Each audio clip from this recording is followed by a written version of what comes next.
Bom, estamos de volta. Você estava falando a respeito de diaconato. Se você quiser basear biblicamente o diaconato, tal como o conhecemos hoje, você tem que buscar as pastorais, que são os últimos textos As cartas do católicas, Novo né? Testamento, sobretudo a primeira a Timóteo. Mas aqui não. Aqui nos fala uma vez de diácono e nós não vemos nenhum desses se comportando como diáconos distribuindo alimentos. Pelo contrário, os dois únicos de quem se sabe alguma coisa eram Filipe e Estevão. e Estevão, que faziam obra de missionários. Se você quiser usar um termo para catalogar esses 7 aí, que é um termo anacrônico, mas talvez que tenha uma certa analogia, você os chamaria de bispos. Estavam à frente de comunidades helenistas.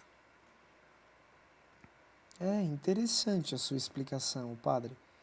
E que a maioria deles carrega um nome grego, né? Todos eles têm nome grego. Mas a grande pergunta é: alguém sabe nos dizer a razão do porquê as mulheres, as viúvas de um grupo eram esquecidas? Isto é o que está escrito, mas na realidade as coisas se deram assim? Ou isso aí é já um final de alguma coisa que não está escrita?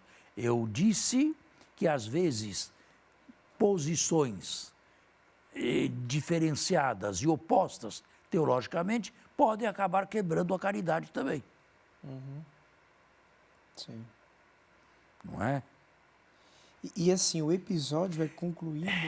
Um grande corifeu da teologia da libertação dificilmente se dá bem com um conservador. Em tempos atuais, né?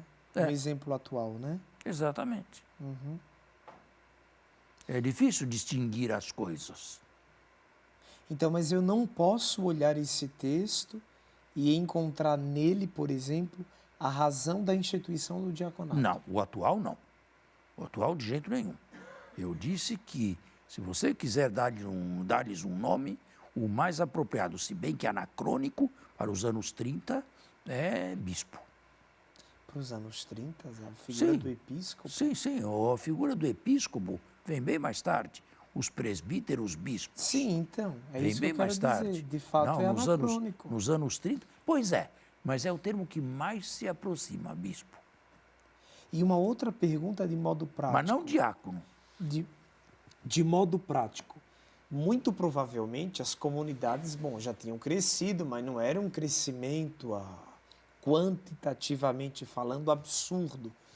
Se a finalidade da liturgia é prática, tinha necessidade de ter diáconos servindo? Diáconos, não. Diáconos que eu digo, alguns servindo à mesa e outros, alguns ajudando Deixe os a pobres. mesa, porque não se fala em mesa, a não ser num versículo aí. Alguns ajudando os pobres, Deixa os cuidando da pobres. caridade e outros Deixe servindo os a pobres, palavra. porque nenhum dos dois fala de pobre ou trata de pobres. Eles pregam a palavra, como se fossem bispos.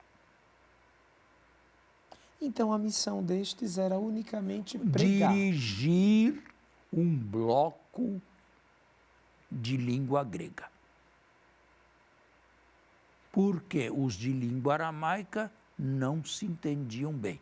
E, por outro lado, os helenistas de língua grega eram normalmente mais avançados, mais arejados, mais progressistas que os conservadores de Jerusalém. Quando se deu a primeira perseguição, mas isso está no capítulo 8º, quem foi expulso da cidade de Jerusalém? Está aí. Todos os helenistas, com exceção dos apóstolos. Mas por quê? Porque criaram o problema, que eu não gostaria de comentar agora, porque vai vir ainda, porque ressuscitaram uma palavra de Jesus que ao lado aramaico parece que deixava na penumbra ou na escuridão a questão do templo. Se ainda vale ou não vale, se ainda é morada de Deus ou se deixou de ser morada de Deus. Como é que eles conseguiam conviver numa guerra tão cultural e religiosa como essa? Porque aqueles que provinham da língua aramaica são fruto da sua época. Aceitavam o tempo. E aqueles que provinham de descendência grega já Eram mais eram avançados críticos. e críticos. Eram mais críticos. E se o homem é daquilo que ele bebeu, como chegar a um denominador comum nisso aí? Não se chegou. Ou melhor, quem tinha razão? Os helenistas. Você ainda vai ao Templo de Jerusalém? Mas não é muito precoce afirmar literalmente isso? Não. A separação já teve este fato como o fato causador. Adiantando a pergunta, aonde quer chegar esta obra? Se nos 5 primeiros capítulos ela recebe fontes advindas de Jerusalém, provavelmente. Agora fontes vindas de Antioquia. E Antioquia e Jerusalém não eram igrejas que se davam as mãos em tudo. Muito bem. Aonde Lucas quer nos levar com este boom, com esta diferença? Quer nos levar a uma passagem da seita cristã, do cercado do judaísmo para o mundo helenista. E foi isto que aconteceu. Então ele está puxando sardinha para o seu mar. Foi isto que aconteceu. Foi isto que aconteceu. Não aconteceu por causa de Lucas. Aconteceu porque tinha que acontecer. Paulo foi o primeiro grande corifeu de tudo isto aqui. Barnabé com ele também, pelo menos na primeira viagem. E outros mais, que anunciavam a palavra não só aos helenistas em Antioquia, mas até mesmo aos pagãos. E pelos sinais e prodígios, parecia ser obra de Deus. Então, a seu ver, o crescimento, inclusive geográfico, da comunidade cristã aconteceu por causa do trabalho pastoral dos helenistas? Digamos que a visão dos helenistas era mais ampla e foi a vitoriosa. Foi a que venceu. O cristianismo, nas origens, era isto. Não podemos falar de cristianismo, é melhor falar de cristianismos. Plural. Era isto. Venceu uma linha. Foi vencendo a linha helenista, a linha que levou a mensagem evangélica para além do judaísmo, que foi para o mundo pagão. O helenismo E isto começou com esses helenistas. O helenismo de lá, da época de então, seria o Concílio Vaticano em tempos modernos. Aí você já tem suas ressalvas.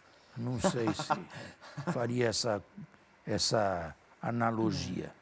Não vejo bem, muita... mas é interessante, não, entender o livro, inclusive nessa perspectiva histórica. Ao menos, para mim, o entendimento abre-se, né? Fica um pouco mais elasticizado.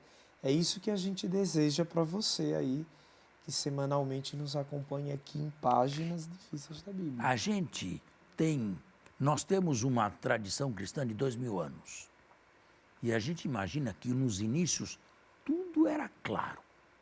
E todos pensavam do mesmo jeitinho. Isso é o que a gente imagina. Pois é, as coisas não foram assim.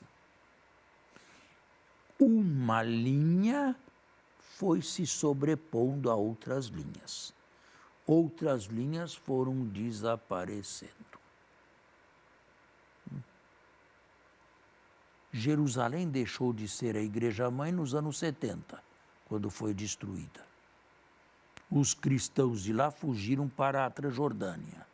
Quando voltaram, já eram heterodoxos, ebionistas. não eram judeus ortodoxos.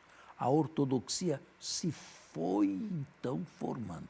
Os padres da igreja tiveram a tarefa de construir uma ortodoxia. Não havia nada pronto. Construí-la. E isto através de lutas, de compreensões, de acréscimos, de concílios. O concílio de Nicéia não era, na grande maioria, monofisita. Quem queria, imaginava que no Cristo houvesse duas naturezas. Sim, sim. Atanásio, no Oriente, e Hilário de Poitiers, no Ocidente. Parece que só.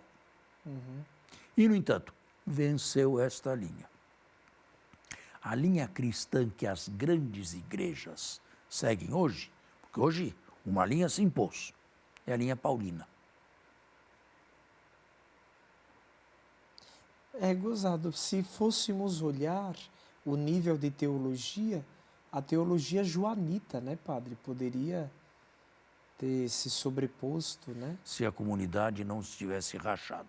Porque aí houve Mas um isso, cisma, né? houve um cisma, um racha, e o que sobrou se uniu às comunidades apostólicas. Mas foi Paulo que projetou, por assim dizer, as bases de uma linha cristã.